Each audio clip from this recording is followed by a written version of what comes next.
Hello friends, welcome to positive inbox Hindi.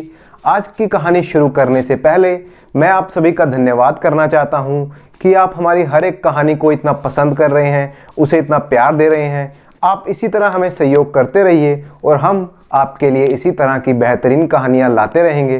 तो चलिए आज की मज़ेदार कहानी शुरू करते हैं।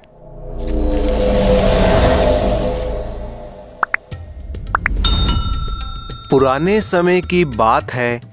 काठगढ़ गांव में दगड़ू नाम का एक आदमी रहता था। काठगढ़ गांव अपनी लकड़ी के व्यापार के लिए बहुत ही प्रसिद्ध था। काठगढ़ के जंगलों से लकड़ी काटकर उसके आसपास के पूरे इलाके में भेजी जाती थी। इसीलिए काठगढ़ गांव में लकड़ी के कई बड़े बड़े व्यापारी भी थे जो जंगलों से लकड़ी काटकर मंडी में बेचते थे। इसी काठगढ़ में रहने वाला दगड़ू पेशे से एक महावत था। उसके पास एक हाथी था। ये हाथी ही उसकी रोजी रोटी का साधन था, क्योंकि दगड़ू अपने हाथी का इस्तेमाल लकड़ी के व्यापारियों के लिए करता था। वो अपने हाथी से बड़े बड़े लकड़ी के कटे हुए पेड़ उठाता था और बदले में व्यापारियों से अपनी मजदूरी लेता था। दगड़ू अपने काम में बहुत ही माहिर था और इलाके का हर लकड़ी व्यापारी उसे जानता था। बस दगड़ू में एक ही बात की कमी थी। वो खुद को सबसे बड़ा बुद्धिमान और दूसरों को बेवकूफ़ समझता था। दगड़ू का हाथी अब बूढ़ा हो चला था, तो महावत दगड़ू ने सोचा कि अब ये मेरे किसी काम का नहीं है, इसीलिए इसे जल्दी से जल्दी बेच देना चाहिए। अगर अभी इसे नहीं बेचा तो इसका कोई दाम भी नहीं मिलेगा।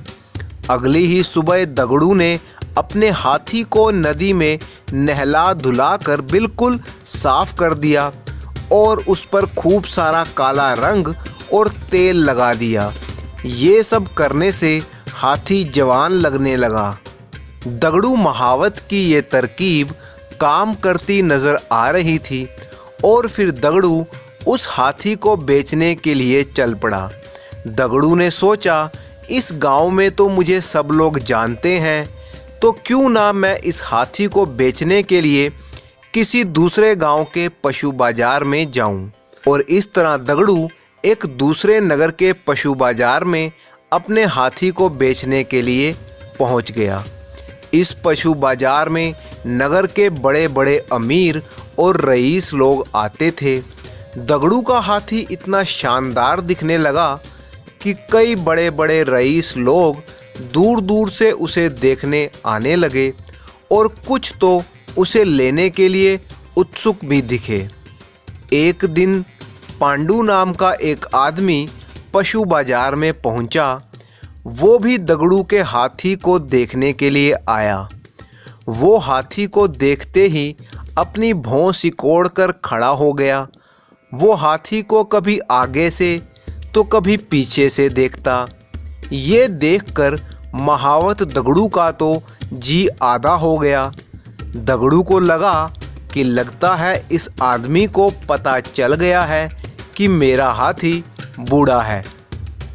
महावत दौड़कर पांडू के पास गया और झट से उसे लेकर दूर चला गया।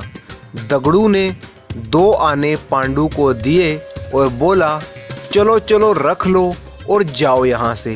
पांडू ने कहा कि मैं ये कह रहा था कि महावत ने जल्दी से उसे वहाँ से दूर ले जाकर कहा, हाँ हाँ हो गया, अब जाओ भी यहाँ से। पांडू वहाँ से चला गया। अब दगड़ू रोज हाथी को पशु मेले में लेकर खड़ा रहता था।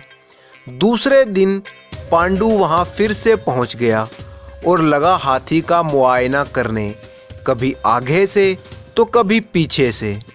दगड़ू महावत दौड़कर पांडू के पास आया और झट से उसे लेकर दूर चला गया। महावत ने इस बार 4 आने पांडू को दिए और बोला, अरे भाई कोई बात नहीं, जाओ यहाँ से। पांडू कुछ कह पाता उसके पहले ही महावत ने उसे वहाँ से दूर भेज दिया। अगले दिन पांडु फिर से वहाँ आ धमका और हाथी को कभी आगे से तो कभी पीछे से घूरने लगा। अब तो दगड़ू का मुंह गुस्से से लाल हो गया। इस बार वो सबके सामने ही पांडु पर चिल्लाने लगा, क्या है तुम्हें? क्या पता कर लिया तुमने इस हाथी के बारे में? हल्ला गुल्ला सुनकर लोगों की भीड़ वहाँ जमा हो गई। दगड़ू अब और भी जोर से चिल्लाने लगा, इसका क्या है? क्या है इसका? तुम ये कैसे कह सकते हो कि ये हाथी बूढ़ा है? पांडु ने कहा, ऐसा है कि मैं समझ नहीं पा रहा हूँ। दगड़ू ने गुस्से में बोला, अरे क्या समझ गए और क्या नहीं समझ गए तुम? चलो मैंने माना कि ये हाथी बूढ़ा है, बेकार है, तो क्या करूँ? जाओ यार, ये हाथी मैं तुम्हारे गांव में बेचूंगा ही नहीं। मुझे तुम्हारे गांव में सौदा ही नहीं करना। लोगों के आश्चर्य का ठिकाना ही ना रहा। लोगों ने आपस में कानाफूसी करना शुरू कर दी। इधर पांडु बोला, मेरी बात तो सुनिए। पांडु ने सिर खुजाते हुए कहा कि मैं ये समझ नहीं पा रहा हूँ कि इस जानवर की पूंछ आगे है या पीछे है, और हाँ, इसका मुंह तो है ही नहीं। दरअसल पांडु ने पहली बार हाथी देखा था और उसे उसकी पूंछ और सूंड दोनों एक ही जैसी लग रही थी। वो दोनों को पूंछ ही समझ रहा था। अब दगड़ू अपना सिर पकड़कर जोर जोर से रोने लगा कि बिना वजह ही उसने अपना सारा भेद खुद ही खोल दिया।